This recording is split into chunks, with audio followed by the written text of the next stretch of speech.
सास की जादुई शक्ति। कौशल्या ने एक रात सपना देखा। कौशल्या राजपूत, तुमने किए हैं जीवन में अच्छे अच्छे कर्म, इसलिए अब से जब तुम चाहो गायब हो सकती हो, जिसके लिए तुमको सिर्फ चुटकी बजानी होगी और चुटकी बजाते ही तुम गायब। बस एक बात का ध्यान रखना, जहां तुमने कोई गलत काम किया, तुमसे ये शक्ति वापस ले ली जाएगी। कौशल्या की नींद टूट जाती है। ये कैसा सपना था? गायब हो जाऊंगी मतलब? हे भगवान! कंबल ओढ़ के सो जाती हूँ, सपना कंबल के अंदर नहीं घुस पाएगा। कौशल्या डर के मारे कंबल ओढ़ के सो जाती है। सुबह कौशल्या मंदिर जाने लगती है। अरे बहू, जल्दी चल, भिखारियों को खाना भी तो खिलाना है। हाँ माँ जी, अभी आई। आज तो खीर और पूरी बने हैं, सब खुश हो जाएंगे। दोनों सास बहू कार से खाने का सामान लेकर मंदिर पहुंचते हैं और भगवान की आराधना के बाद मंदिर के बाहर बैठी भिखारियों को खाना खिलाने लगते हैं। दीदी, आप हर हफ्ते आते हो, इतना सारा करते हो हम लोगों के लिए। मैं आपके लिए रोज अलग से दुआ मांगता हूँ। ये तो फर्ज है हमारा। दीदी, थोड़ी पैसों की मदद हो जाती तो अच्छा होता। बड़े चौराहे पे मेरी बीवी भीख मांगती है, उसका इलाज करवाना है। 100-200 रुपए लग जाएंगे। कौशल्या उसी वक्त भिखारी को 500 का नोट दे देती है और दोनों सास बहू वहां से लौटने लगती हैं। तभी कौशल्या को कोई शंका होती है। अब बहू रुक, तो मैं अभी आई। कौशल्या वापस वहीं जाती है तो देखती है कि भिखारी वहां है ही नहीं। कौशल्या को रात का सपना याद आता है। वो चुटकी बजा के गायब हो जाती है और सीधे भिखारी के पास पहुंचती है, पर भिखारी को वो दिखाई नहीं देती। कौशल्या देखती है कि भिखारी उन पैसों से शराब खरीद रहा है और कौशल्या उसे वहीं एक चाटा मारती है। अरे कौन है बे? एक और चाटा पड़ता है। अरे कौन है? कौन है? हिम्मत है तो सामने आओ। भिखारी को झूठ बोलने पर तड़ातड़ चांटे पड़ते हैं। वो वहां से भाग खड़ा होता है। कौशल्या चुटकी बजा के वापस बहू के पास आ जाती है और मन ही मन सोचती है, ऐसे तो मैं कितने गलत काम रोक सकती हूँ। कितनी ताकतवर हूँ मैं, किसी को पता भी नहीं चलेगा। सासू माँ, आप क्या सोच रही हो? अब कुछ नहीं, कुछ भी तो नहीं। ठीक है, मुझे ना थोड़े पैसों की ज़रूरत थी। मेरे कज़िन भाई है ना, उनकी तबीयत थोड़ी इधर-उधर हो रही है। वो तो खुद से नहीं कहेंगे कि पैसे दे दो, पर बहन होने के नाते मेरा तो फ़र्ज़ बनता है ना कि भाई की मदद करूँ। अरे हाँ हाँ, ले जाना पैसे। पैसे इसीलिए तो कमाते हैं कि जरूरत में काम आ सके। घर पहुँच के कौशल्या अपनी बहू को 10,000 रुपए दे देती है। कब जाएगी तू मायके? अम, कल शाम की ट्रेन है। दोनों काम में लग जाती हैं। तभी काम वाली दीदी वहाँ आती है। आज ना मैं आप लोगों के लिए पनीर बनाऊंगी। ठीक है, मंगवा लेती हूँ पनीर। पड़ोस की दुकान वाला पनीर दे जाता है और काम वाली बाई पनीर से रेसिपी बनाने लगती है। आज अपनी सुपर पावर काम वाली बाई पे ट्राई करती हूँ। देखूं तो सही किचन में करती क्या है ये। सास चुटकी बजा के गायब हो जाती है और किचन में पहुंचती है। बाई को खबर भी नहीं है कि कौशल्या भी किचन में ही है। आज तो मैं भी पनीर की सब्जी बनाऊंगी रात को अपने घर, और थोड़ा सा घी भी रख लेती हूँ। वैसे भी कौशल्या बुढ़िया खा खा के मोटी हो गई है। कौशल्या बाई की चोरी पकड़ लेती है और गुस्से में बाई की चोटी ऊपर उठा देती है। बाई को समझ भी नहीं आता कि उसकी चोटी खड़ी कैसे होगी। वो डर के मारे चीख पड़ती है। बहू भागते हुए किचन में आती है। अरे क्या हुआ?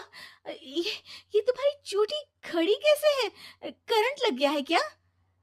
पता नहीं, शायद किचन में ना भूत है। बाई वहां से भाग खड़ी होती है और कौशल्या चुटकी बजा के अपने कमरे में टीवी देखने लगती है।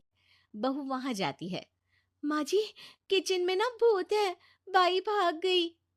अरे भागने देना, भूत का तो पता नहीं, किचन में चोर जरूर था, और वो थी अपनी काम वाली। अच्छा हुआ चली गई। बहू को कुछ समझ नहीं आया। उसने किचन में जो देखा उसके सदमे में जो थी वो अभी तक। अगले दिन बहू अपने मायके के लिए निकल जाती है। कहीं भिखारी और काम वाली की तरह बहू भी तो मुझे धोखा नहीं दे रही। अरे कहीं वो पैसे ले जाके शॉपिंग तो नहीं करने वाली ना। अभी पता लगाती हूँ, मुझसे कुछ छिपा है भला। जैसे भगवान सब देख रहा है वैसे ही मैं भी सब देख रही हूँ। सास को अपनी शक्ति पर घमंड आ गया था। वो अब अच्छे काम करने की जगह अपनी शक्ति का इस्तेमाल खुद का शक मिटाने के लिए कर रही थी। वो चुटकी बजाती ही बहू के मायके चली जाती है। भैया, आपने बताया क्यों नहीं कि इतनी तबीयत खराब है? अरे तेरी सास बूढ़ी हो गई है, इतना भला काम करती है, उनकी मदद कौन करता है? यहाँ तो और भी लोग हैं ना। भैया, मेरे पास कुछ पैसे हैं, आप दूसरे डॉक्टर को दिखा दीजिए ना। अरे मुझे लगता है कि मेरा टाइम आ गया है, मुझे जाना होगा। कमरे में भाई की आत्मा को लेने यमदूत आ चुके थे। कौशल्या भले ही किसी को नहीं दिख रही थी, पर यमदूत ने उसे देख लिया। यही आत्मा है शायद, परछाई दिख रही है, पहले ही तैयार खड़ी है। अरे आप कौन हो? यमराज का नाम सुना है? हैं? आप यमराज हो क्या? नहीं, हम उनके यहाँ जॉब करते हैं, आत्मा उठा के ले जाते हैं डिलीवरी वाले। चलो अब तुम्हारा टाइम पूरा हो गया। अरे आप शायद ना वो बिस्तर पर पड़े आदमी की आत्मा को लेने आए हो। मैं तो बस यहाँ देखने आई थी कि मेरी बहू कहीं मुझसे पैसे लेकर शॉपिंग करने तो नहीं चली गई ना। मतलब तुम्हारे पास शक्ति है गायब होने वाली? हाँ। तुम ऐसे तुच्छ काम में उपयोग कर रही हो ऐसी दिव्य शक्ति का। अब तो तुमको ही लेके जाऊंगा।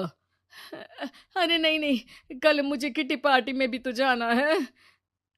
अब नरक में ही करना किटी पार्टी। नहीं नहीं नहीं। 3 बार नहीं क्यों बोल रही हो? टीवी सीरियल चल रहा है क्या एकता कपूर का? अरे प्लीज मुझे जाने दो। आप तो उस बीमार आदमी की आत्मा को लेने आए थे ना। गलत डिलीवरी करोगे तो यमराज डांटेगा ना। बात तो सही कर रही हो, पर हमको उस पे दया आ गई। अभी उसकी उम्र ही क्या है, पर कुछ तो लेके जाना पड़ेगा ना। एक काम करो, अपनी शक्ति दे दो, गायब होने वाली। हैं? अरे क्यों? तुम पृथ्वी लोक का भ्रष्टाचार रोक सकती थी, चोरी रोक सकती थी, अरे कोरोना रोक सकती थी, पर तुमने अपनी बहू की जासूसी करना शुरू कर दिया। अरे लेकिन किंतु परंतु। यमदूत सास की शक्ति लेके वापस चले जाते हैं। कौशल्या की परछाई हवा से नीचे गिरती है और जमीन पे आते आते कौशल्या का शरीर सामने आ जाता है। अरे लग गई, कितने ऊपर से फेंका। माँ जी, आप यहाँ ऊपर से कैसे गिरी? अरे समधन जी, आप अचानक कमरे में। सब घबरा जाते हैं। सास बहू को सारी बात बता देती है। ये लो आपके 10,000 रुपये। आपको मुझ पे इतना भी भरोसा नहीं है? अरे बहन, मुझे दर्द नहीं हो रहा है, अब अचानक से सब अच्छा होने लगा है। अरे तो फिर बिस्तर से उठ जाओ और मुझे लेटने दो। गिरी हूं ऊपर से तो पूरा बदन दुख रहा है। भाई को तो यमदूत ठीक करके जाते हैं, पर कौशल्या देवी दर्द के मारे बिस्तर पर आ जाती हैं।